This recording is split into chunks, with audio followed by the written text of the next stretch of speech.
श्री क्षेत्र अयोध्या येथे पार पडत असलेल्या श्री रामलला मूर्ती प्राणप्रतिष्ठा सोहळ्याचे औचित्य साधून श्री राम भक्त मंडळ जळगाव यांच्या वतीने राहता तालुक्यातील जळगाव येथील ग्रामदैवत श्री रोकडोबा महाराज व प्रभू श्री राम मंदिरात विविध धार्मिक कार्यक्रमांचे आयोजन करण्यात आले होते। या प्रसंगी सकाळी प्रभू श्री राम यांच्या मूर्तीस अभिषेक करण्यात आला। यावेळी ग्रामदैवत रोकडोबा व श्रीराम मंदिरात भाविक व श्रीराम भक्तांनी दर्शन घेण्यासाठी मोठी गर्दी केली होती।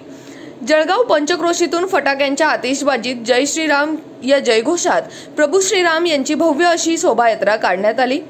या प्रसंगी गावातील तरुणांसह ज्येष्ठ नागरिक तसेच महिला वर्ग मोठ्या संख्येने या शोभायात्रेत सहभागी झाले होते।